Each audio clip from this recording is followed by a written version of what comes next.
My God. One sec. I like your t-shirt. Oh, thank you, man. Yeah, I'm Ah, like a nice. walking infomercial. Oh, totally. Awesome. It's good to have a label like that so people just know everywhere you go. It Yeah. makes it easier, man. It makes it easier. I'm not gonna lie. Well, Every time. that way people don't ask, oh, you're a copywriter, so you like copyright things for people. Can you do that for me? I'm like, that's not what I do. It's not what That's I. Holy so. shit! It's Michael Caine. Michael Caine. Yeah. Uh, So yeah, it's actually kind of funny. Before we get started, guys, let me introduce you to Chris Haddad. If you don't know who Chris is literally the man. I've followed him for a while. I've chatted with him. Every time I get to like hang out with Chris, I'm like, oh, this is awesome. I get to Every like good hang time. out with a legend. So Chris is someone I've always looked up to from a copywriting point of view, lifestyle point of view. This guy tends to live his own life. He doesn't live in a box and do what other people say. Super freaking awesome. And today, what I wanted to bring him on, because I've talked to him a few times in the past, obviously, what I wanted to really talk to about today was his pig method, how he launched that, because he literally launched it and blew it up in what seemed like a month-long period, but it was everywhere. Everyone who was anyone knew about the pig method. So he Mhm. blew that up. We're going to talk about how he did that. And then secondary, I also kind of want to talk a little bit about how you're able to start getting these amazing clients, and not even clients, they're essentially partners who are giving you a ton of cash and possibly even giving you a little piece of the pie. So I'm excited to talk about that too, man. So Chris, thanks so much for coming on, dude. Absolutely, my friend. You also look up to me because I'm taller than you. Let's just make long-term jokes. I am It's like true. at least like 5 or 6 inches. It's actually funny. I met somebody, where was I? I met somebody at some event and they were like, they walked up to me and they looked up at me and they're like, I really thought you'd be shorter. I was like, what? Like, I can't, do I have a short man's personality somehow? No Like, I'm just way. kind of down here like a jockey or something sitting in my dad's chair, but I guess not. Jeez. That's hilarious. That's Mhm. hilarious, dude. Yeah. So we were talking before I introduced Yep. you. We were talking about this little copywriting thing, and Yeah. it's this copywriter shirt thing. Hmm. It's actually super funny. Every time, well, I don't know if it's funny or not, but every time I go out, I've got like 10 of these shirts now. Because Nice. whenever I go out to play poker, as you know, I love Yeah, playing you're poker. a poker guy. Yeah. Dude, Yep. I play all the time. I have a call today with someone who was at the table with me. She's a real estate agent, but she wants to get a funnel to get more leads, all this type of Mm. stuff. And she's like, are you a copywriter? I was like, wow, yes, I am. This is shocking. So we exchanged contact information. We're going to talk later today. But I mean, I swear to you, I get like 3 to 4, or sometimes a little bit more appointments every month just by walking around in a copywriter It shirt. makes total sense. It makes absolute sense. It's a great conversation starter. It's I mean, I swear if I wanted to be a mustache model, all I got to do, people start conversations about this thing everywhere I go already. It's pretty Yeah, great. I don't, and it's cool because the people who know what, see, if somebody reads this and they come up to me, there's like a 9 out of 10 chance they are marketers or they know what a copywriter Absolutely. is. So it's like, Absolutely. I don't have to tell them it's not a trademark thing or, the other copywriting All stuff. that crap. Yeah. Yeah. Yeah. So it's kind of funny, man. Do they But ever come up to you thinking you're like a, because again, there's like different tribes of copywriters, right? Like I came up in kind of the like biz oppy IM kind of world with Frank Kern and Jeff Walker and all those guys. Then you got like the Clayton Makepeace kind of side of the world with all the mailers and shit. But then you yeah, also have like the mainstream copywriters, right? Which is the people that don't get paid shit and write bullshit branding material for like $50 and have no respect whatsoever from anybody because they're low on the totem pole. Whereas on our world, like you can be a big swinging dick copywriter, which is not a thing you can do in any other part of the world. Like nobody would be. It's actually funny when people introduce me. They're like, "Yeah, this is Chris. He's a super famous copywriter." I'm like, "Yeah, 1,200 people know who I am."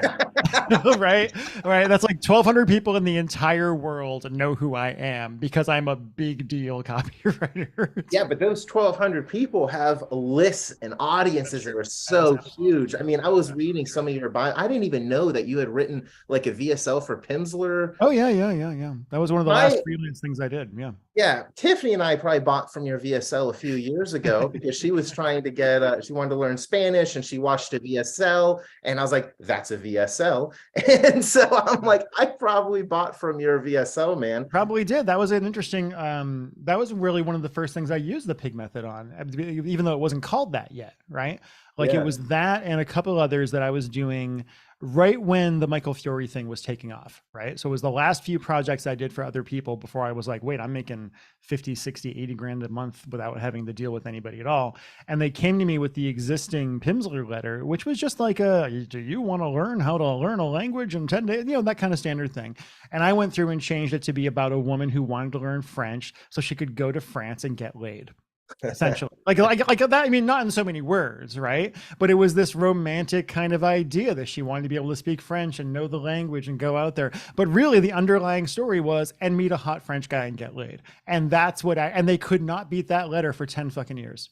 That's so sick. It's so sick. But think about the psychology of that. Like people think of the wrong shit when they're selling things all the time. It's not survival shit. Like even selling into the survival niche is not about survival. It's about dominance. And it's about, I was talking to some guy recently who's a big right-winger dude. And he was like talking about how essentially these guys, they're into survival because they want everyone else to be screaming and dying while they're safe at home.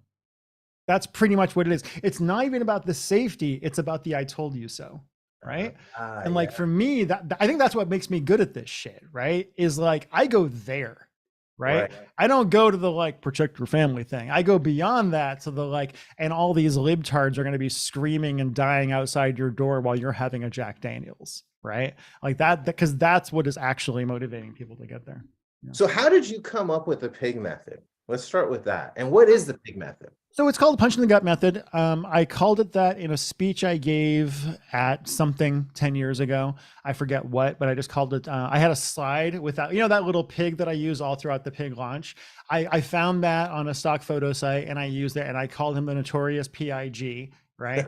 And it was just like this aside thing where I called it the pig method, the punch in the gut method. I think it was for a Jeff Walker event that I spoke at 12 years ago or something like that.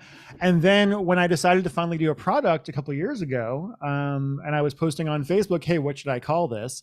And people were just like, call it the pig method. And I was like, oh, well, that's easy. That makes it kind of simple as opposed to having to, bust my back trying to think of a new thing. But how I came up with the method itself, my background is in theater and screenwriting and shit like that, right? When I was young, I didn't want to be a copywriter. What the fuck is a copywriter? I wanted to be a TV writer. I wanted to be a screenwriter. I never had enough confidence in my writing ability, which is really funny for people now because they're like, you're such a good writer. I'm like, yeah, but I didn't grow up with the idea that being a writer was a thing that you could do for a living. That was not existent in my mind. I didn't know any writers for a living. But I studied theater stuff. I've been on stage. I've done all these other kind of things. And so I just tend to see the world in stories anyway. That's kind of what I've spent a lot of my time doing. So when I started writing copy and I learned the more classical way of doing it, right, from David Deutsch and David Garfinkel and John Carlton and Harlan and, all these wonderful mentors of mine over the years. And then I think over time, I just started to bring more of myself into it, right? And I think that's really important. Like the great copywriters have personality. Right?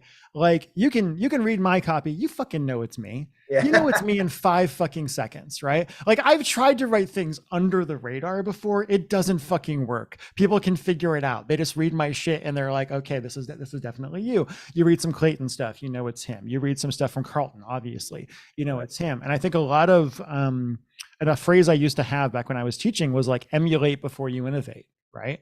And emulate is like, and it sounds pithy, so it must be true. We're marketers here. But like people say hand copy shit. I never did that. I never hand copied a fucking letter in my life. But like, I do think it's important to emulate other people, but eventually you need to develop your own style. You need to develop your own voice. You need to develop your own thing that makes you you. That's what's actually going to get you the big bucks. And you're going to have clients who try to take all the blood out of your work. Like that's their job. I was actually on with compliance yesterday for somebody for something for 2 hours. And it was really funny because I'm just like, well, your job is to tell me no. And my job is to keep saying yes until you get over it. But it's a game and it's just kind of what it is. I'm just kind of going off in random directions. The ADD is strong here. So you just keep funneling me where you want. Oh, this is great, dude. No, I love this. This is great. When you were talking about emulating before innovating, yeah. Who were you emulating in the past when you were first starting, and like how did that look like? Carlton was the first guy that resonated with me, right? Carlton? Yeah, John for sure was the first guy because like John's a fucking rock star, man. You meet, but it's not even before you meet him. You just like you read the guy's shit and it's electric, right? Like the story of the one-legged golfer who's triple coil swing, blah, blah, blah, all that kind of shit. You know, he's this wonderfully curmudgeonly dude. His personality just like throbs on the page. And I was like, well, that's cool. I didn't know you could do that. I didn't know you were allowed to be you. Didn't know that you were allowed to. Even on the phone with the compliance guy yesterday, at one point he wanted me to take out some fucking crazy off the wall shit that I wrote in there. I'm like, well, you can't say that. I'm like, dude, nobody actually thinks your dick is going to turn to tempered steel here, right?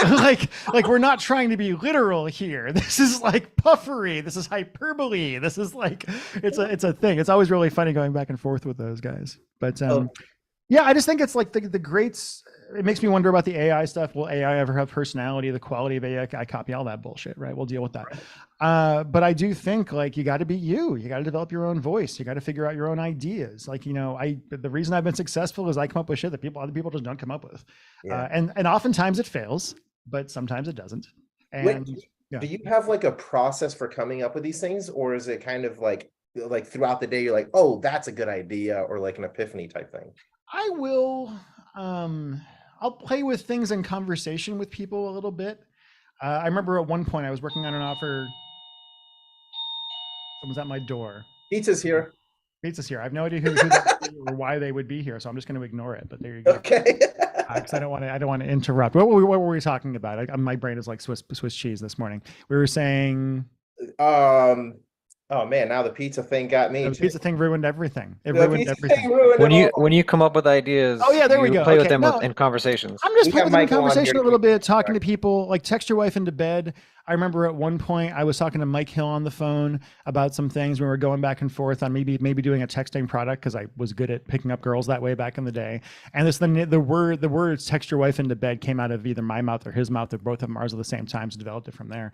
Other times I'll work on hooks. I remember at one point I was at an event talking to Alexandra Catoni, who you guys all know now, but this was Alex was just a baby. She was like 23 or something like that at the time. And I looked at her and I said something like, she was like, when you're working on, I'm like, oh, I'm writing this line right now for my for one of my women's offers, and it opens up with, "You've been lied to by every man you've ever met, every man you've ever loved, every man you've ever given yourself to," right? Something like that. And I watched Alex's eyes, and her eyes went, and I was like, that's the line right there. That's fucking the line right there. Why is Mike calling me? I'm so sorry, guys. I keep getting random calls from things and stuff like that, and I'm going to put it all away now so I can actually pay attention to people. But anyway, I'm always trying to find people that are like exemplars of my target market a little bit, so that I can see their reactions to come at some lines and some ideas and shit. The thing I run into now is just like the shit that I really want to write, you could never run on cold traffic. So why is that? What do you mean? It's just too hot, you know. I like being unrestrained in what I can say sometimes and where I can go and the personality I can put into it. I had an offer I was going to work on with a friend of mine for a very right-wing kind of thing, and I was writing it, and I was having a great time writing it because that's exactly the stuff I don't believe, which is always really fun, right? I've noticed that there's a lot of financial copywriters that don't really believe in. It's funny, anyways. Do you want to know why we're better at it? Yes, that's my question. Why are you better at it? So think about psychopaths for a second, and we're gonna come around on this for a second. Let's go. Psychopaths do not have the ability to feel empathy, right? But they learn. Like they learn over years. They learn how to fake it. That's what they do. Because they're lizard people, they don't have that ability. But you'll meet psychopaths who are extraordinarily charming and extraordinarily charismatic, and it's because they have kind of learned it from the outside. And I'm not saying that copywriters are psychopaths, though certainly some of us are. But I'm talking about the idea of seeing things from the outside. If you are a far right winger who is really feeling aggrieved about everything and believes that Mexicans are going to rape all your chickens and all this other kind of shit, you can't see outside of it. You don't really know what the drivers are. You don't really know what the motivations are. I can look at that niche in the same way as somebody who is maybe right-wing could look at me in a way that I can't really see myself, but I can look at people in that niche and I can say, oh, they're scared. They're scared. They're fucking terrible. Like I can look at these big white guys who are blah, blah, blah, and we're talking about America and AR-15s and shit like that, and we're real tough. No, you're not. like I don't want to be in a room with you when you've got a gun because you might kill me, but you're not tough at all. You're a fucking cream puff. You're a scared little boy, right? There's a scared little boy in there who looks at the world around him, and the world is changing, and he is losing power, and he is losing respect, and he is feeling aggrieved, and he is feeling attacked for the first time in his life because he's always been up here, right? I'm a white guy in America. I've always been up here. So I can write copy that is weaving through these insecurities and weaving through this fear and weaving through all of this shit that they don't even want to know is going on in their head, right? They don't want to know that. They haven't done the work. Like I've done a lot of fucking work on myself. I'm crazy, right? Like I've done the work on myself. I know I have insecurities. I know I have misogyny inside of me. I know I have all sorts of stuff, and I can have the self-awareness to look at that and really work on it. Most people don't fucking do that, especially people who are conservative, because they're told not to do that, right? They are told. I was talking to a friend of mine the other day about how I was raised Catholic in Massachusetts, which is just like, what are you, a pussy? Are you a faggot? Are you blah, blah, blah. Like that was the thing. Push it down. Anything but manly is considered weak. And I'm so happy I live a life now where I have very masculine friends who we talk about our feelings, right? like a friend of mine's dad has just got diagnosed with dementia. And I'm like, are you okay? How can I help you? I love you, right? People in that world don't fucking do that. They don't fucking do that. And I really do think there is a certain level of being an alien in a niche can actually be very valuable, because you're able to take a step back and be like, oh, I see it. Why am I so good at writing to women, man? It's not because I'm a woman. I'm not. I really like women and I find them interesting, and I have a lot of female friends, but I think that ability to be outside it does make it easier, because I can write some pretty crazy. I should show you the letter I was writing that I was working on, and I was showing it to one of the compliance, one of the traffic guys. He's like, dude, this is awesome. We can't run it anywhere. Nowhere we can fucking run it, because it's talking about like the Chinese libtard conspiracy to sap away the masculinity of America, which is all true, and it's all shit, and it's so fun to write, but I can't do it. But I do think there is something very valuable to writing in niches that you are not in, that you are not in any way the exemplar or you know the avatar or anything like that. I think there's a real value to that. Oh, I love that. You know, it's so different than what a lot of people would think of too. You would think you'd be like, oh, let's write in the niche that I'm like really good at. I know how to play basketball. I'm going to write in the basketball space or whatever, right? And you can, like, I can write to chronic pain very, very well. I've done with chronic pain a long time, but I've also done the work, right? Like I've done the work to get outside myself. I've done the work to be able to see myself just like I see anybody else. Like I'm an irrational, fucking crazy person, just like everybody else. Most people haven't done that, but if you can do that work, that's where I think greatness comes from. So let's start kind of shifting into like you creating the pig method, because you've been using it, you were doing all that for yourself, and then you said, okay, let me start teaching it. What made you want to teach it? And tell us a little bit about like how that launch went, because I was looking at it and it seemed like it was like a month long only, and it just blew the hell up. So because people say it was everywhere. I'm like, no, it wasn't. It was just in front of you a lot. Yeah. Well, and it's also you had all the right people in there. It's like, yeah. So tell us about that. So I did it because people had asked me to do a product for years, as you know. I'd been, first I was just busy doing my Michael Fiore stuff, and then I was busy losing my mind and all that crazy shit that went down that some people know, but you can find me talking about it plenty of other places, right? And my relationship advice business was doing okay, but it paid the bills. I barely worked for 7 years, and I still made over $500,000 a year every single one of those years, which is how the fuck did I pull that? Pretty nice, dude. It's not bad. I was mad at myself because I'm like, man, if I didn't get sick, I'd probably be retired by now, right? I would have socked away 15, 20 million and just been done by the end of it, because I was doing really, really well. But we were running cold traffic to one of my offers, and then like the iOS 14 thing hit a few years ago, and all of a sudden we went from like 500 sales a day to nothing. And we were just like, shit, what are we going to do? And we couldn't get it to work. And I wasn't really back yet completely per se, or really running my own business the way that I should have been or anything like that. And so I was like, well, shit, I got to get some money coming in just to kind of fill the gaps before we figure out what we're going to do next. Let's do a product. And so I decided to kind of do one. And the interesting thing about creating products about this kind of stuff is like, it's not like before I created the product, I had this step-by-step systematic approach, right? It was just, this is how I write copy. I write copy by doing it. I've internalized all this stuff over the years. When I've shown people how I write, I don't start at the top and work my way down. I start like in the middle somewhere. And then I write maybe down here a little bit. And then I write up here a little bit. And then I just kind of start chipping away at it until I've got what I want it to be.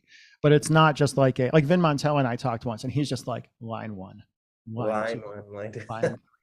Well, and I'm like, that sounds brutal and horrifying and all that kind of shit. So I actually created a whole product about how I created this product, and then I decided not to release the product. Oh God. It's really good. It's really good. It's like 6 hours. I go through the entire thing. I teach exactly every single trick and psychological thing I did during the launch, all that kind of shit. And then I was like, I don't want to. It's a pain in We're the gonna ass. try and extract like a good 20 minutes of it right here. Yeah, totally. So here's how it actually kind of went down. So I did that, and I decided to be very interactive with things. When I talk about this, I talk about Twitch streamers, right? And I'm old, but I noticed that Twitch streamers it's never me, it's always us. Right? It's never me, it's always us. You look at, I forget the names of some of these big Twitch streamers right now, Dr. Disrespect or whatever else. And even though he has a character who's very arrogant, it's like, oh, we hit 10,000 subscribers. We beat that big boss. Oh, we finally did. We finally got Ganon together. And I was like, there's something there. There's something there about that unification. There's something there about that. We're all in a group. You're going around on this with me. And if you looked at my launch, you would notice I really tried to make it feel like my success was everybody's success throughout the entire thing. I really worked on getting people on my side during that too, to want to kind of see it succeed. But then I just kind of decided I didn't really have a big plan for the launch, which again, I can do that because I've been in this business for 20 fucking years. And I've done a lot of launches over the years, and I've, had a lot of success and had some failures and had all that other kind of shit. But I was basically, originally we were trying to get it out by by early October. And of course that never happens. And so then we were looking at like, shit, what are we going to do? I really wanted to get it out in October because I wanted to be outside of the sphere of holidays, right? Because holidays are fucking awful. But then we were like, well, shit, it's November. It's like, I was thinking it was like October 28th or something like that. And we were finally like, okay, we can get this ready. I was talking to my team. We're like, okay, we'll have it in, the portal and all that shit. We can do it all at this point. And I was like, fuck, what are we going to do? And we looked at the dates and I'm like, oh man, it's the end of October. And we need at least 2 weeks for pre-launch to get some energy going. But then I'm right in the middle of fucking Thanksgiving. So I decided to put it out a month, right? And I was like, all right, we're going to have Thanksgiving right near the end of the launch. That sucks, but we'll do that. And then we'll have another week after that. We'll launch it. We'll close it out. And we'll kind of go from there. And then I was like, well, shit, I got a month to fill now. Like, what am I going to do? What am I going to fill that month with? And there was no, like, this is the thing too. People are like, everything seemed, so people think I'm some mastermind sitting behind the counter, sitting in my office here with like all these whiteboards where I'm like, first I'll do this and then I'll sing this hook and then I'll use this and all this other. No. I was just like, I guess I should get some testimonials. Yeah. So I started messaging out to people I know, and I know a lot of people, right? I think I asked you, Carlos, as well as some other folks. And luckily, I mean, it was very humbling. I got, dozens of videos from people you've heard of saying extraordinarily nice things and complimentary things. And they all said the same things too, which was interesting. Like Paris Lampropoulos, everybody else, it was all stories and emotion, stories and emotion, stories and emotion, stories and emotion. Chris will tell you how to tell stories and sell things with emotion, which I was like, well, I guess that's what my USP is. Like, I don't need to think of it. People are saying, I don't need to say that. People need to say it for me. But I got those and I was like, all right, well, I'll get a bunch of those and I'll just release one of those every day on Facebook. That makes sense. What else am I going to put out? Well, I don't know. And the way I was trained was you do pre-launch content. I used to work with Jeff Walker back in the day. And the idea was you would have like 3 pieces of pre-launch content over the course of it. So I decided to do that. Those things barely got any attention at all, by the way. And was this all with it? Because I know you had like literally it was called like pre-launch to Pig Method. Oh, I did, yeah. It was so transparent. Like it was the Pig Method pre-launch, the Pig Method pre-launch and free stuff. That's what I called it. Pig Method pre-launch and free stuff. And the free stuff. And again, I put out some content. I did like a video where I broke down one of my letters and talked about how I pigified it and like the Power for Home letter. I did some other stuff. But what's interesting is the content did not get anywhere near the engagement me just fucking around did. Right? Really? Like putting up videos, just talking to people, bullshitting with people. I was posting all the time. I was posting exciting stuff all the time. Like, 3, 4, 5 times a day, I was putting something in that Facebook group, right? Something. And the way I filled that group, by the way, was the hard way. That was my next question. Yeah. Here's how I filled that group. I individually messaged everybody on my Facebook friends who I knew through Marketing World. Wow. By myself. Okay. One at a time. And I said, hey man, I built this group. I'd love it if you join. I'm going to do some fun stuff. And that was it. And again, I've got a reputation. I have a name. So some people, it's adorable. It's the funniest thing to me. There are people who like, when I say something, they get all nervous and shit. Right. And it's like, yeah, it's fine. Don't worry about it. But that's how I did it. I just went through and I did that. And then once I got to like 500 or 600 people, the momentum started. Right. because a lot of people were joining this group at once. And then I even asked people, you know what I did? I started doing landmark things or milestones. And it was like, hey guys, when we hit 1,000 people in the group, I'm going to release the name of the product, right? Or whatever. I think I already did that one, but I'm going to release the date that we're going to open the cart. I made people work for 3 weeks to find out the fucking price. And then when I released the price, it was $6,000, right? Yeah. And people were just like, oh my fucking God, right? And I was nervous about that price, by the way. I'm still not entirely sure it was the right point. Price? It's got to be one of the more It was Brunson, man. It was Brunson. It was Russell Brunson. It was all Russell.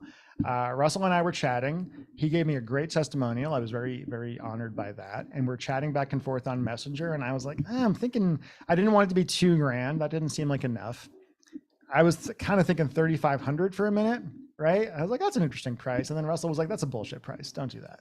He's like, either go like $5,000-6,000 or go like 1 or 2, but you can't go in the middle. And I was like, all right. So, and I talked to my wife and some other people about it. And I was like, yeah, okay, we'll go 6K. We'll go 6K for the thing.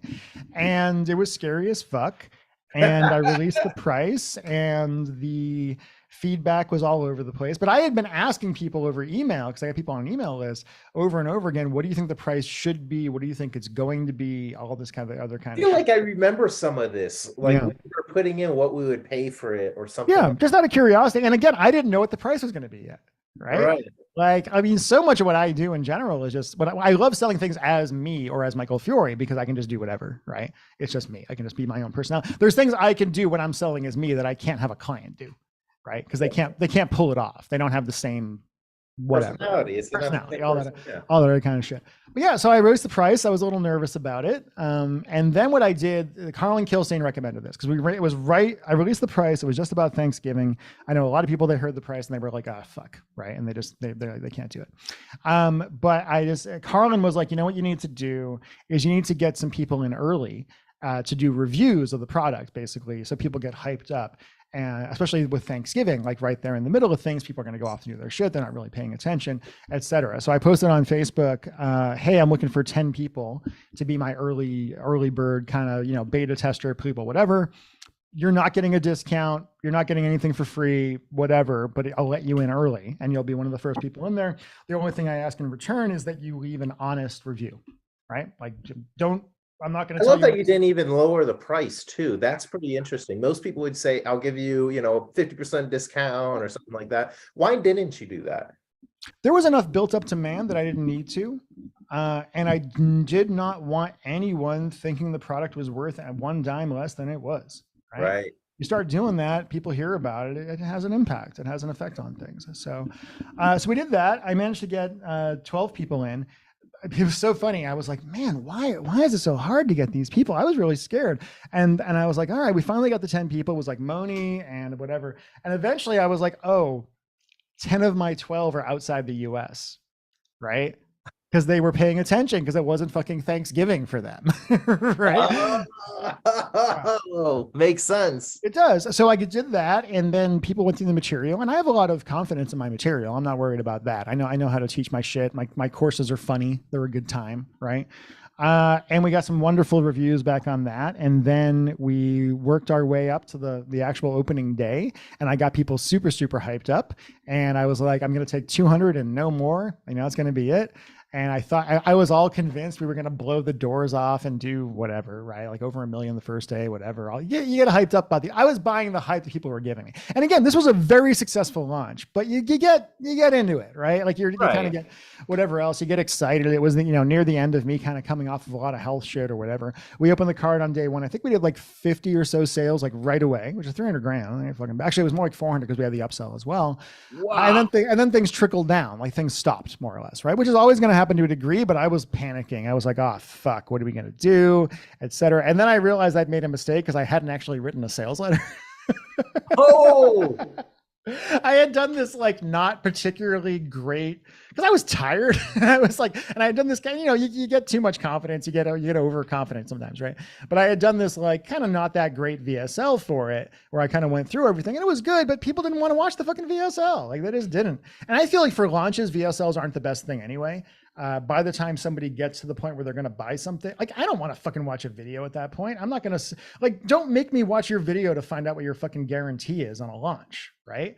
Like that's what I want to see. I'm already pre-sold, or I'm not, but like I'm here for a reason. You know, if you've done the launch right, I'm already sold. You just don't. Your job now is not to fucking lose me, right? Right. You know, reinforce everything and all that kind of shit. So I wrote a 8,000 word sales letter in 2 hours. I was going to ask about that because I remember looking at the page and it was a very long form sales page. And you said you didn't write. I'm like, how long did it take you to write this page? In 2 hours? Was this like, this was pre-Chat GPT? Yeah, well, no, that would take me twice as long with fucking Chat GPT. I'd have to come up with some stupid prompt or some bullshit like that. I can just write the shit. People ask me, someone's like, oh, how would you do that? I'm like, it'd be faster for me just to write the shit, at least for now. Right? Things will change in the future. Sure. Yeah, I wrote it in 2.5 fucking hours, which I could only do because it was my product. So I know it inside and out. I can just kind of get it out there. And it was real. And again, it's a funny letter. It's not up anymore, but it's a funny fucking letter. It goes all over the place. It goes to strange places. So from there, we ground it out for the next week. I think we did 100-ish.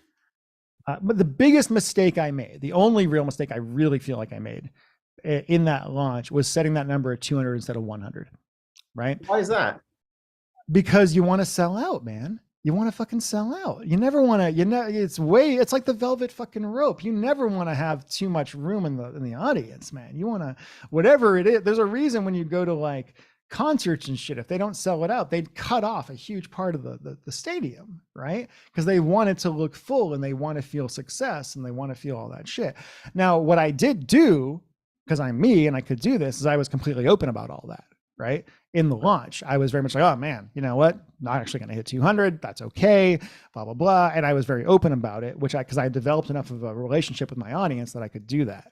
But you have to develop that relationship. You have to show that you care. Right. This is the biggest thing too. So many of my students, because I stopped teaching 6 months ago, and I still have my group that I'm finishing up with now, but they were like, Chris, the thing about you is you really seem to care. And I'm like, I do. I do care. You gave me a lot of money. I want to see you succeed. This is actually important to me that you do. And I'm like, is that weird? Is that not a thing that most people are doing out in the world? Like, I know there's a lot of fucking sociopath dickbags in our relationship, in our world, but still, it's fucking crazy. So yeah, I think we did, at the end of the day, with the other mistake I made was I overpriced the multi-pay by about $100 per payment, I think, or $200 per payment. I did a few other things. You fuck up. It always happens that way. Nobody does it perfectly. Whenever you're behind the scenes on these things, when I first started being behind the scenes on some of these big launches, I was like, oh my God, this is duct tape and chicken wire holding this shit together. It's fucking crazy. But at the end of the day, I believe we did about 750 grand. Wow. And how long was this pre-launch period? It didn't seem like that long in mine. It was a month. It was a month. So 750K in a month. I mean, the product took me a month and change because I was lazy and boring. It's always funny. I'm like, oh man, I'm so fucking lazy. And my wife is always like, dude, you being lazy. I'm like, yeah, I just kind of fucked around. I played Zelda half the day, blah, blah. And she's like, you still got more done than most people get fucking done. You need to stop being so mean to yourself, right? Because I hold myself to a dumb standard. I hold myself to the standard I had when I was 32 and I was just manic as fuck, right? And just like cranking, just like, I got everything done. Let's fucking go. But yeah, I mean, it went well, and that money gave us what we needed to kind of go forward. Then I went in, I tried to kind of make the pig method into more of a thing, like kind of my main business for a while. And I knew the audience wasn't that big doing it and whatever else, but then we got into it and we're just like, man, we just don't have enough of the lead flow. We could sell the fuck out of people when we got them in our leads, but getting the right people was in there. And I also did not feel comfortable. There were people I was like, no, I'm not going to teach you. You're not going to, this isn't for you. Why is that? Like they were bad type of intentions, or they don't have no, it wasn't even that. I didn't feel, I'm thinking of one person in particular where I'm like, this just is not a job that you're going to be good at. Or like, I just don't think that you've got what it takes to get to that level, right? As far as, or that I could teach them to the degree, and it was too much money for them, and et cetera. And I was like, and I didn't feel good about it. And unfortunately, when you're working numbers on cold traffic, you can't really think that way. Right. Like you got to work your numbers. You got to sell anybody you can fucking sell. And I ain't doing that. So unfortunately or fortunately or whatever, this is why I'd be a bad cult leader, because I care about people. So, it was an interesting thing. It was an interesting adventure. I would have done it differently going back, but that's always the way. Luckily I'm old enough and wise enough to not beat myself up for every little mistake anymore. No, but I think that says a lot about you too, because Yeah. a lot of folks don't really care about their customers or clients, and they just look at them like a number. The fact that you're able to turn away however many thousands of dollars, whether $6,000 or whatever the person was going to be I investing. mean, also I can afford to do that, right? Like, Sure. I mean, I could stop working tomorrow and be fine for over a decade easily. Like, it wouldn't be that big of a deal, because I don't live a ridiculous life, and I've been smart enough to put money away when I've had a lot of it coming in, which most people don't do, by the way. I was talking to my buddy Chris about this, and I was like, oh man, I didn't make as much money as I would like to for the last few years. Last year was kind of rough. And he's like, how much did you save last year? I'm like, like 400 grand. He's like, yeah, shut the fuck up, man. Like even when I was making multiple millions a year, I lived on 200 grand a year, and I still do more. Where does that come from? Not a lot. Have you always been like that? Did you go through a phase of like splurging when you made money and then? No, I never did. The fact that I am still rich, quote unquote, a multimillionaire, after going through my bipolar 2 stuff is weird. Like when you talk to psychiatrists, you talk to people, they're like, you didn't blow everything you have. For some reason, I never had that. My parents were poor when they were growing up, like actually poor, right? Like rats on the floor and all this other kind of shit, like growing up in tenements, parents are factory workers, all that shit. They were poor. And then my dad started making some pretty good money. I mean, he was making like $250 a year back when that was a lot of money, right? And it's still a lot of money, but this is money. Especially like, back then though. The 80s and 90s, right? And they reacted to that by splurging on everything, like buying stuff, right? So Kenny, my brother, and I, every Christmas we had like $300 worth of presents, which was a lot of money back then. And it was like this massive mound under the Christmas tree. And there was just a lot of spoiling us, but it wasn't a very, my parents were dealing with their own stuff. The household was pretty emotionally violent. There was a lot, I love my mom, blah, blah, blah. My dad died a long time ago, but it was a rougher place like that. And then when I got out of college, I was dead broke for like 6 years, right? Like I went out to LA, I was making $300 a week working on TV shows and shit. And then I got a job working for some tech company. They brought me to Seattle and then laid me off. And then I was like temping and like scraping by. I think my first year, I wrote greeting cards for a year for like 24 grand a year. And then I decided I was a copywriter, and I scraped by on like, I think my first year as a professional copywriter, I grossed 12 grand.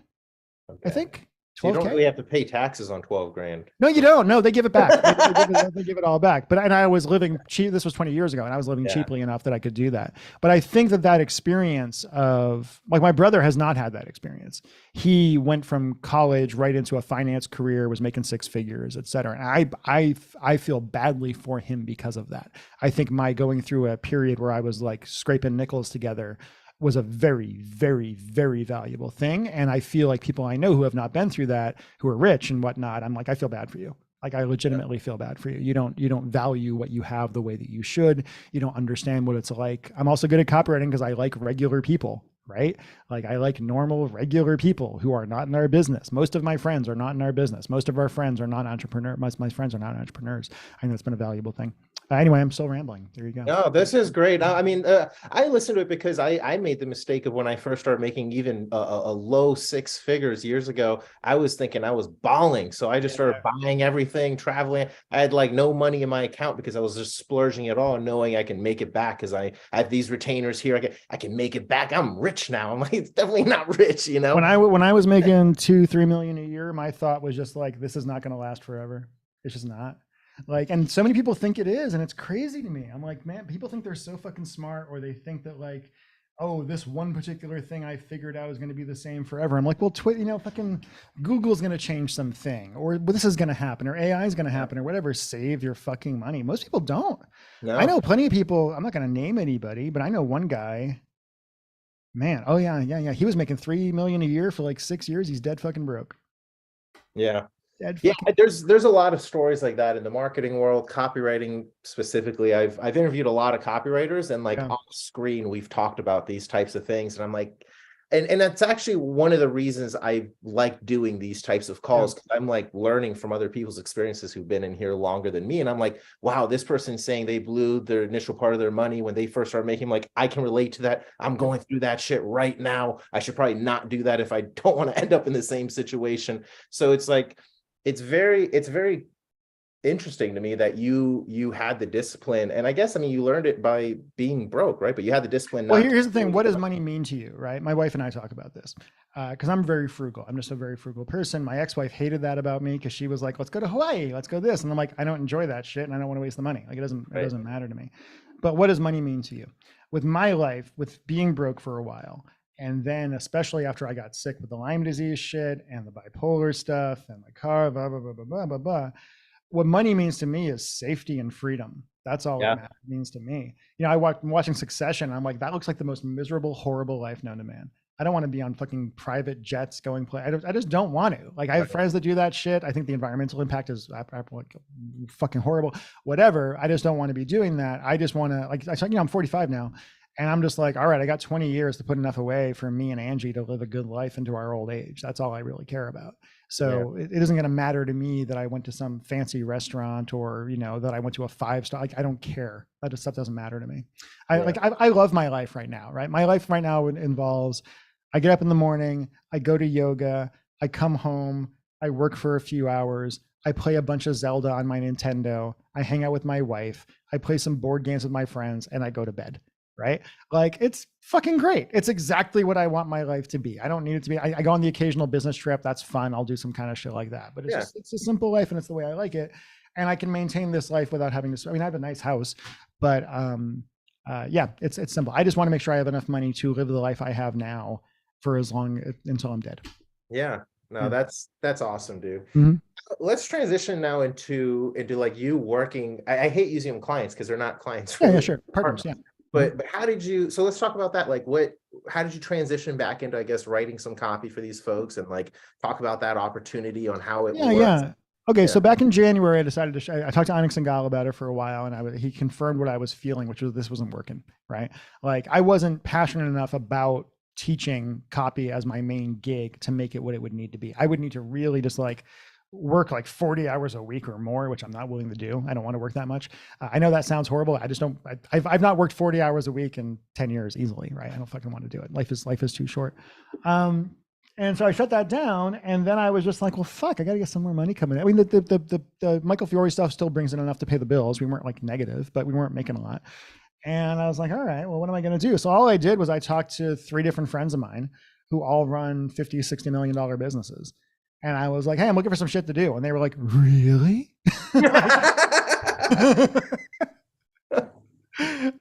Which was very charming. And I felt like the pretty girl at the dance. It's nice.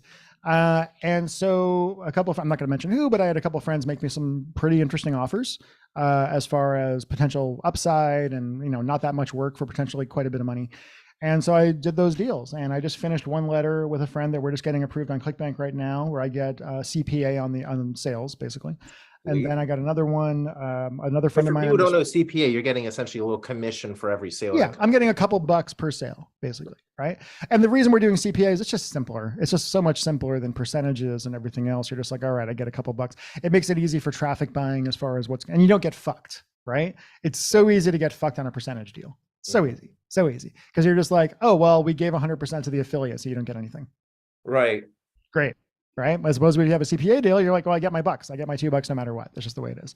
Correct. And that can add up pretty quickly. And what I'm looking for, like, I'm not interested in, people would very happily pay me 50 grand to do a letter, right? Or even 100. Well, honestly, I think a lot of people would be like, fuck yeah, I'll do a letter for 100K for Chris. But I don't want that. I want that. I want the streams. I want the streams of cash coming in. I want to write a letter that makes me 200 grand over the next 2 years or 300 grand or whatever else. I want the ongoing incoming income. I don't trade money for hours. I don't fucking do that. Not at this point in my life. That's smart. Smart. But again, why can I get those deals? Well, I'm me. I've been around for a long fucking time. I've sold a lot of stuff. I've got a big reputation. I'm good at what I do. You got to earn that shit. I was at Diamond Day. I was at Laura Catella's Diamond Day. Oh yeah. Yeah, it was actually during my pig launch. I took a business trip. How fucking baller is that? But I went down the Diamond Day, hung out for a while. I was talking to this guy. I think his name is Jazz Courtney, good looking black guy. And he was just like, hey, Chris, I got a question for you. I'm like, what's up, man? He's like, how do I get paid like a lot as a copywriter? Like, how do I get like a commission, a percentage? I'm like, you get really fucking good. And he's like, really? I'm like, yeah. And he's like, no one's ever told me that before. I'm like, no one's ever told you that before? No one's ever told you that the way to make a lot of money as a copywriter is to be really fucking good at it? like that's how you do it, guys. You get a reputation, you get it so that when people look at the numbers, they're like, well, yeah, I give that guy 100 grand, but I'll make $1 million, right? Or whatever. That's how you do it. But you're not going to get those deals out of the gate, and nor should you, right? Like, you're not worth that yet. You got to fucking, yeah, I've talked to Carlton about this, but you know, back in my day, you got the shit beat out of you the first couple of years of your career, right? Like really badly. I mean, not like physically, and people weren't like, you know, I mean, some people were inappropriate, but it was a different time or whatever. But you got dragged across the fucking coals. You got put through the fire. You got like, this sucks, redo this. And this is from people like David Deutsch, who are very nice, but you still feel like your testicles are being ripped off, right? Like that's what it was. And I think you need to go through that. You do have to pay your dues. I wonder about the AI. I mean, AI, I wonder about the AI for all sorts of fun. I don't like it. I wish it didn't exist, honestly. I feel agitated about it, but it's there. But I do think, you know, I used it the other day to write a bunch of subject lines for something. And it was great. It really helped me out. I was like, here's some formulas. Give me a bunch of subject lines based on these formulas. Go. And it gave me a bunch of shit. And it's good enough. And it was stuff that I could use and whatever else. But I think it's valuable for a junior copywriter to learn how to do those things, right? And you're not gonna, because the machine's going to do it for you from now on. So I wonder about the quality of the writers in the future. They're still going to need humans to do this shit. I mean, I think, like with anything, I think partly the AI stuff is overblown and partly we have no idea what the repercussions are going to be. I'm always thinking about, what are people not thinking about, right? What are we missing about this? Like, what impact, because nobody's ever right about the future. Like, that's the one thing we fucking know, right? Nobody's ever fucking right, like to any real big degree. So I'm just really wondering, the thing I think about lately is like, I'm not a spiritual person. I'm not whatever. I'm not religious, whatever. I see the world in very secular kind of horrible evolutionary ways. And I think that's where my copywriting comes from. But what I know about that is human beings are fundamentally irrational, crazy mammals. Like, we don't make any fucking sense. Like, we are not smart creatures. People believe in QAnon. People believe the earth is flat. People believe and I'm sure there's things I believe that are fucking insane that I'm not able to see that they are fucking insane because we're human beings. People fall for cults all the time. It's not because they're like stupid humans. It's because humans are stupid, right? As a way. What happens when the AI figures out how fucking stupid we are?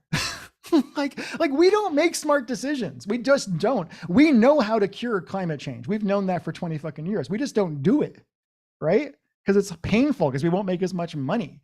So I just really do wonder, like, is there going to be a place 20 years from now where the AI is just like, you guys are fucking morons? I mean, I don't know. I don't know enough about the technology or anything, but I do think about this kind of stuff. No, I was thinking about it actually with I don't know enough about Neuralink or any of this. Yeah. And maybe that's a jump from AI. I don't know. But I was talking about it with my buddy, Brandon Stewart. Brandon's great marketer, amazing media buyer, does a ton of stuff. He's in a wheelchair though. And so he's actually much more up to date with all of this type of technology than I am. And so he and I were hanging out. There's actually in Arizona, you don't smoke, right? You don't smoke weed.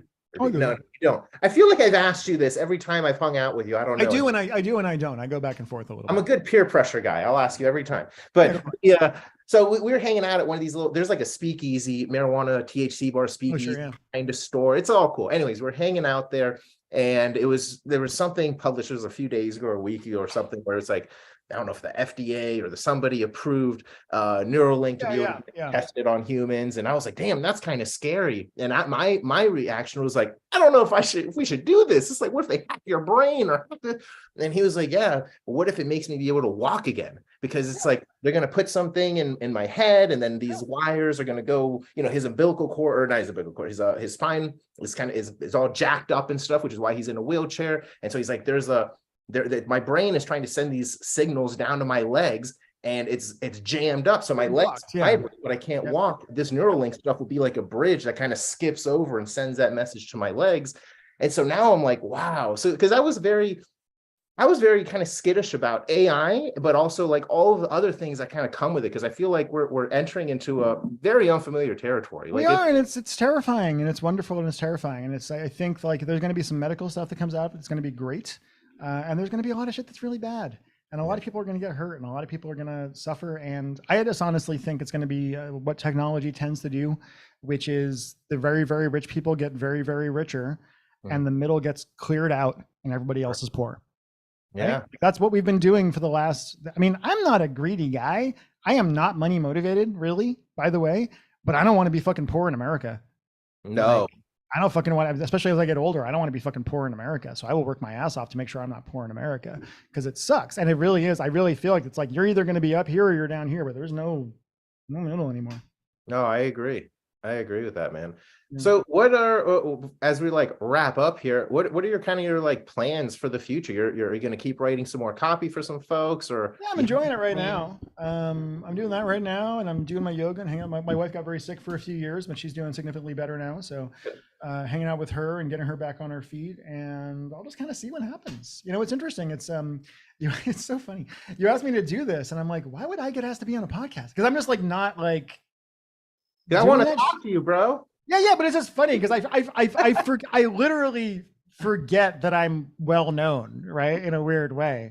And they're like, why would anybody want me on? I'm like, oh yeah, that's the thing. I do have people that are like fans and shit. Well, every time you and I talk, whether it's in person, like an Onyx thing that we did, or like online and stuff, it's just always a cool conversation. You always get cool perspectives and things that you say, things a lot of other folks don't say, and that's why I like talking to you. Like, you just talk a lot of cool shit. So it was my friend. You and your perspective on life and how you live is very freeing. I think a lot of people, and I'm just kind of realizing this stuff now, because not even years ago, like 5+ years ago, I was much more money motivated, I guess. Like that's literally all I guess I really thought about was just money. And then I don't know what happened. This was even before my daughter came in, but it started shifting where I'm like, I don't really care about money. It's like I need money, so I work for the money. It's a tool.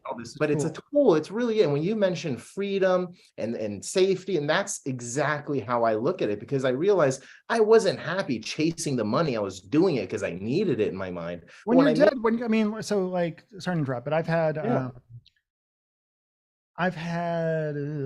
5 or 6 friends in their 40s die over the last 5 years. Almost all of them are of heart attacks. One guy of suicide because he lost $40 million in crypto. Yeah, that was bad. Life's short, man. Life's real fucking short. My dad died at 47. I was talking to my buddy Mason about this the other day. He's 46. Our ex-roommate Kyle from 20 years ago died of a heart attack at 47. People in their 50s. It's fucking short. It's real. Yeah, my buddy just passed away, and he's 45. He's 10 years older than me. 46. There you go. Yeah. Great. It's not going to matter how much you have. I mean, it's a scorekeeping mechanism. Once you get to the point that you got enough to, and again, that's more and more these days because inflation sucks and all that other kind of shit. But like, it's not. I know people that just chase the dollar and chase the dollar and chase the dollar, and they want the private jet and I'm like, cool, man, but I don't think it's going to make you happy. I know some very, very miserable, very, very rich people. Yeah. Like, what you know what makes people happy? This is not like a big thing. Do nice things for other people. That will make you happier. Yeah. Like this is how humans evolved. Like if you actually, people write me all the time and they ask me for, I do nice little things for people. They ask me for advice, whatever. I'm like, oh, it's so nice. I'm like, actually, it's completely selfish of me to do this. It makes me feel good. like helping you out makes me feel good. So there you go. It's true, dude. I could keep talking to you. I'm like, as you're talking, I'm thinking of like 20 other things I want to go into. Yeah, we can get into it. I was when I was talking to the compliance guy at ClickBank yesterday, we just kept going on these like tangents, and I was like, oh wait, no. Like we got into, he's an ex-Mormon, so we got into like a whole thing about Mormonism and cults and kind of crazy shit. Oh, that could be interesting. Oh, that could be interesting. Okay. You know, one thing I want to mention though, I get something I take a lot of pride in, because copywriting is really interesting. You have like people like Carlton and David Deutsch and Paris, who are all centrist, liberally kind of people. But then you have like the hard right copywriting crew, right? Like Stefan, and like, you know, Stefan's a friend of mine, but he's fucking crazy and what he believes is horrible. Like we talk about this, but we're still friends. And I get messages. I got one from a guy last week, and I get these every few weeks from people being like, hey, Chris, I want to thank you. And I'm like, what do you want me to thank me for? Because I don't do it like I used to, but I will occasionally say political things on Facebook, and I am not a Republican and will never be. And I'm pro-gay people, and I have trans friends and all that shit, right? And if people are this is why I love you, bro, because I'm Republican, you're not. We can we're friends. Hang out, give each other hugs and shit. And I think some of the stuff you believe is horrifying, but whatever, that's fine. We can still be friends, like whatever. But I get messages from people who are like, literally, who are like, hey, Chris, I want to thank you. And I'm like, what do you want to thank me for?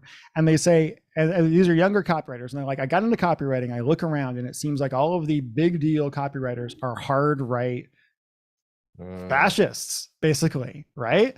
Like, and a lot of them are like, they don't see it that way. Right. And which is why we're friends, because they don't see it that way. If they were like, I'm a fascist, I'd be like, well, shit, what are we going to fucking do? But they have their own media diet and all that other kind of shit and cognitive biases. And I can see how they got there. Right. Like whether else. And the guy was just like, they were like, and it's fucking horrible. I look around like, this was a gay guy. And he was just like, I look around and I feel like there's nobody I can like talk to. And I want to thank you for being somebody who's up there, who's successful, who's like, no, that's bullshit. Right.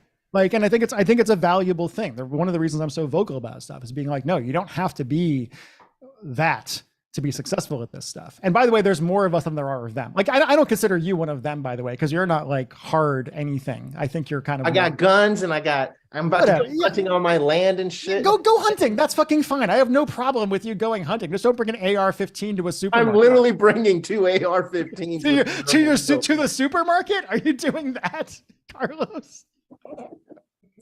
Anyway, we're not going to get into it. But the main thing I'm just saying is, like, I think it's valuable to put that kind of thing out there and be like, hey, if you're not a fucking rich white guy, you can still do it. Right. Well, this is why I like talking to you, though, for real, because you do bring a lot of different perspectives, and it has nothing to do with whether it's like a political thing or whatever. But there's a lot of people in this world, and they don't all have to like agree with me, but they can follow some of the things you're saying, because like, we're all kind of trying to figure this shit out at the end of the day, life, copy, all this kind of stuff. So I love hanging around you. I love that you don't actually get scared of saying your opinion. You're someone who's very I mean, we joke around and stuff like we're doing now, but like, you're very respectful, I find. I'm very respectful until somebody is disrespectful to me. Right. Yeah. And then I have too much fun because I have that part of my personality. Yeah, but you can take it too, dude. It's not of course, like just a fucking like you're just making fun of people on the right, or you can actually have cool conversations with people. You can go back and forth. That's why I think it's so cool. This is also why I like doing these things, because there's something where on the right and on the left, there's these pockets of people that are like, we can't talk. I cannot have a friend that's a Democrat. Never talk to each other. I can't have a friend that's a Republican. I'm like, why not, dude? That's so wild to me. Like, well, most people, here's the thing. Most people, I do find this interesting because I live a life where I am constantly talking to people who disagree with me. Right? Sure. Like, it's cool. It's not a big deal. I don't take offense by it. I'll have passionate conversations. If somebody's asshole to me, I will let my asshole out, and my asshole is more of an asshole than their asshole. So that's kind of fun. But most people don't have that. They don't have that experience. I have certainly had plenty of experiences talking to people who are more, right wing at events and such, and they don't know what to do.